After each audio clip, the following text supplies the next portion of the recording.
साल 1996 में केरल से एक ऐसी खबर सामने आती है जिसने सभी के दिल को झकझोर कर रख दिया। खबर ये थी कि एक महिला ने अपने प्रेमी को काट करके टॉयलेट में फ्लश कर दिया। नमस्कार, स्वागत है आप सभी का बजाते रहो न्यूज में और आपके साथ मैं सुष्मिता मिश्रा। उम्मीद करती हूँ कि आप सभी अपने घरों में सुरक्षित होंगे। बजाते रहो न्यूज लगातार आप सभी को हर खबर से रूबरू कराता आ रहा है, लेकिन अब बजाते रहो न्यूज आप सभी को सचेत भी करेगा ताकि आप सभी अपने घरों में सुरक्षित रहें। केरल के कन्नूर शहर में एक फैमिली रहती थी जिसमें एक उमाना नाम की लड़की रहती थी जो बचपन से ही पढ़ने में काफी होशियार थी। उमाना के घर में सारे लोग पढ़े लिखे थे जो अच्छी पोस्ट पर नौकरी करते थे। उमाना का बचपन से सपना था कि वो डॉक्टर बने और बड़ी होकर के उमाना आंखों की डॉक्टर बनी। डॉक्टर बनते ही परिवार वालों ने उमाना की शादी राधा कृष्णन से कर दी जो कि खुद बच्चों के डॉक्टर थे। दोनों ने शादी के बाद मिलकर एक क्लिनिक खोला जो काफी अच्छा चल रहा था। कुछ दिनों के बाद दोनों के बच्चे होते हैं और इन दोनों का परिवार काफी अच्छा चल रहा होता है और ये दोनों काफी अच्छा पैसा भी कमाते हैं।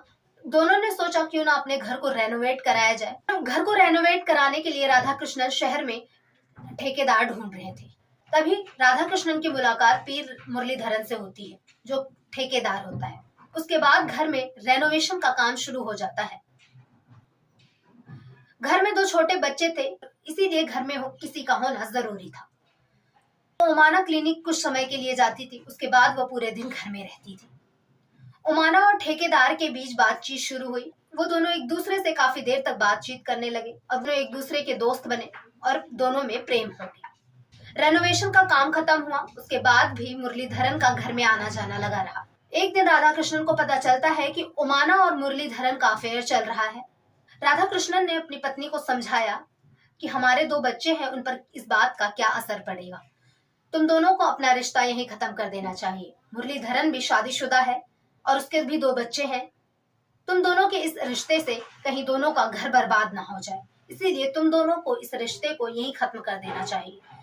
लेकिन उमाना मुरलीधरन के प्रेम में इतनी पागल थी कि उसने मुरलीधरन को छोड़ने की बजाय अपने पति को तलाक दे दिया और अपने पति और अपने बच्चे को छोड़ करके उमाना मुरलीधरन के साथ रहने लगी। वहां पर उसने एक क्लिनिक खोला जो अच्छा नहीं चल रहा था क्योंकि लोगों को पता चल गया था कि उमाना ने अपने पति को तलाक दे दिया है और उमाना का मुरलीधरन से अफेयर चल रहा है, इसीलिए उसके क्लिनिक में कोई नहीं जाता था। उमाना ने मुरलीधरन से शादी करने के लिए कहा तो मुरलीधरन ने कहा कि कुछ समय रुकते हैं, उसके बाद शादी कर लेंगे। फिर उमाना ने देश को छोड़ने का फैसला किया और वो मलेशिया चली गई। वहां पर जाकर उसने क्लिनिक खोला जो उसका क्लिनिक काफी अच्छा चल रहा था और उसने फोन करके मुरलीधरन को अपने पास बुलाया। उसने कहा कि तुम यहाँ आ जाओ, हम अपना नाम बदल करके शादी कर लेते हैं और उसके बाद हम दोनों यहाँ पर एक साथ रहेंगे। मुरलीधरन ने भी इस बात को मान लिया। उसके बाद उमाना मलेशिया से इंडिया आती है जहां पर उसने अपना नाम बदल करके पहचान पत्र और पासपोर्ट बनवाया। मुरलीधरन ने भी अपना नाम बदल करके पासपोर्ट और पहचान पत्र बनवाया। फिर उसके बाद उन दोनों ने शादी की और दोनों मलेशिया शिफ्ट हो गए। एक दिन मुरलीधरन और उमाना के बीच पैसों के लेकर के लड़ाई झगड़े शुरू हो गए।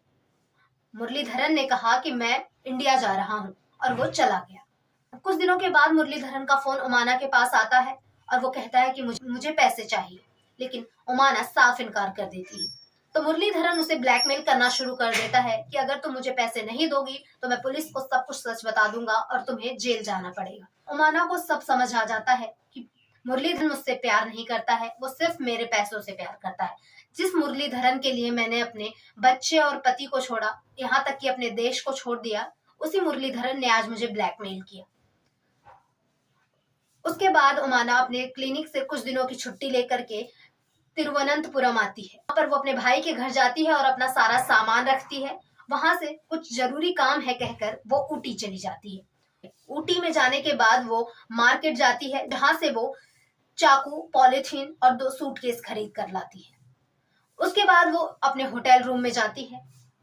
फिर वो मुरलीधरन को फोन करती है और कहती है कि तुम किसी को बिना बताए यहाँ आ जाओ, मेरे साथ 1-2 दिन रहना, उसके बाद मैं तुम्हें पैसे दे दूंगी और तुम चले जाना।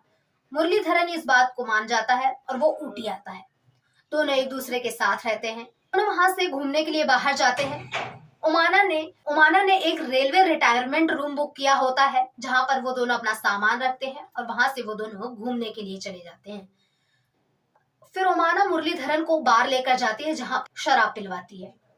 उसके बाद नशे की हालत में दोनों रेलवे रिटायरमेंट रूम में आते हैं, जहां पर ओमाना मुरलीधरन से कहती है कि मैं मलेशिया से तुम्हारे लिए एक गिफ्ट लेकर आई हूँ। इस इंजेक्शन को लगाते तुम्हारे शरीर की मर्दानगी 4 गुना बढ़ जाएगी। मुरलीधरन खुश हो जाता है और उसे इंजेक्शन को लगाने के लिए कहता है। ओमाना इंजेक्शन को लगाती है। उसके बाद मुरलीधरन बेहोश हो जाता है। कुछ समय के बाद मुरलीधरन की मौत हो जाती है। आपको बता दें कि उस इंजेक्शन में जहर था, कोई दवाई नहीं।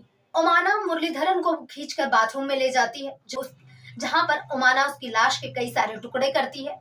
लाश के कुछ टुकड़ों को वो टॉयलेट में फ्लश कर देती है और बचे हुए टुकड़ों को वो पॉलिथीन में भर के सूटकेस में पैक करती है और वहां से वो निकल जाती है। ओमाना को लाश को ठिकाने लगाना है। वो सोचती है कि क्यों ना मैं इसे सुसाइड पॉइंट से नीचे फेंक दूं, जहां पर कई लोग मरते रहते हैं, किसी को कोई शक नहीं होगा। वो तुरंत वहां से टैक्सी पकड़ती है और कोयम्बटूर के लिए निकल जाती है। रास्ते में लाश से बदबू आती है तो टैक्सी ड्राइवर ओमाना से कई सारे सवाल करता है। ओमाना कहती है कि तुम कुछ पैसे ले लो और इस लाश को ठिकाने लगाने में मेरी मदद कर दो। टैक्सी ड्राइवर डर जाता है और सोचता है कि ये तो खूंखार औरत है, कहीं ये मुझे ना मार दे। इसीलिए उस प्लान में उसका साथ देने के लिए वो हाँ कर देता है। ओमाना काफी थकी हुई होती है और वो सो जाती है। टैक्सी ड्राइवर गाड़ी एक जगह रोकता है और टैक्सी से निकल करके चिल्लाता है कि इस टैक्सी में लाश है। उसकी आवाज सुन करके ओमाना जग जाती है। जब वो खिड़की से बाहर देखती है तो पता चलता है कि ये टैक्सी पुलिस स्टेशन के बाहर रुकी हुई है और तभी पुलिस वाले टैक्सी को घेर लेते हैं और ओमाना को गिरफ्तार करके थाने ले जाते हैं, जहां पर कड़ी पूछताछ की जाती है तो ओमाना सारी सच्चाई बता देती है और उसके बाद ओमाना को जेल में रखा जाता है। 2001 में ओमाना ने अपनी बेल की अर्जी दाखिल की। कोर्ट ने मंजूरी दे दी और वो बेल पर बाहर आ गई।